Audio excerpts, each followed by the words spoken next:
Hello, I'm Kate Driver, naturopath and women's health coach.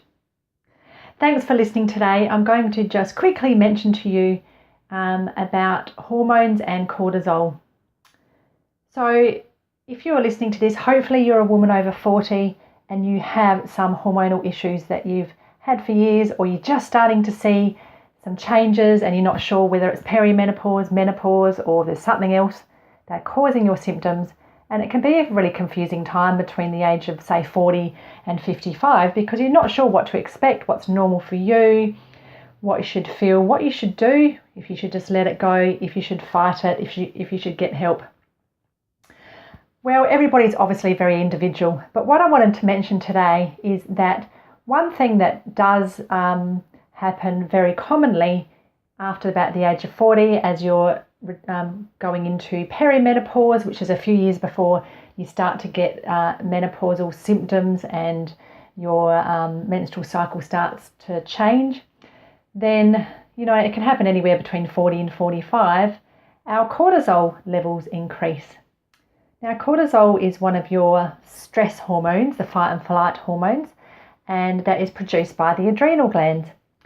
And cortisol goes up and down. During the day, it should be fairly high, and at night time, it has a fluctuation during the day, but it should be fairly high because it helps us with our energy production. Then at night time, as the sun goes down, we should produce a lot less. It should drop, and then we produce melatonin for us to sleep efficiently and to get into a deep sleep.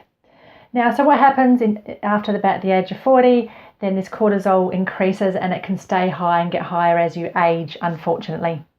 So this can cause more daytime tiredness because your adrenal glands get burnt out trying to keep up with this cortisol, or it can actually increase your anxiety and your feelings of irritability, and it can cause disruption in your sleep patterns and stop you from sleeping, and you may wake up a lot. So this is a dysfunction with the cortisol levels.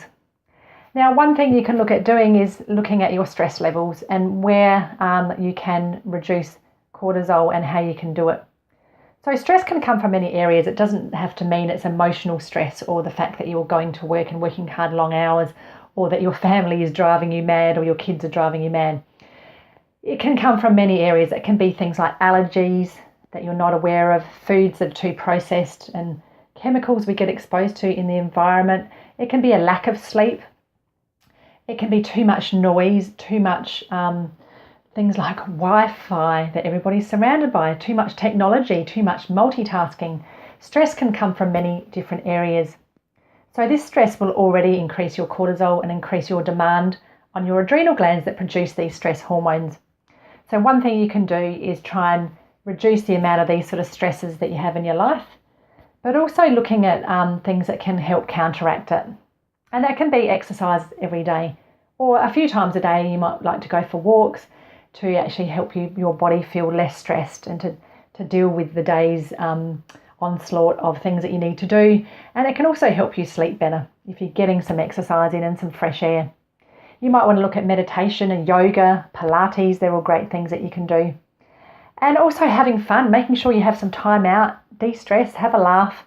And don't see every day as serious. I know that there's lots of serious things about life and people are finding it hard to make ends meet sometimes, but there's so many things that we need to enjoy as well.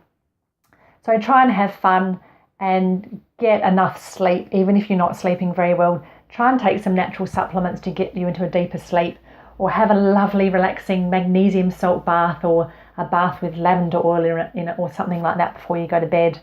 And really help nourish your body by sleeping, because this is when your hormones also balance and reset themselves overnight when you're sleeping. So sleep is so important. So I'll leave it there. Thanks for listening, and I'll speak to you very soon. I hope you have a very unstressful day and you have a great sleep tonight. Thanks again. Bye for now.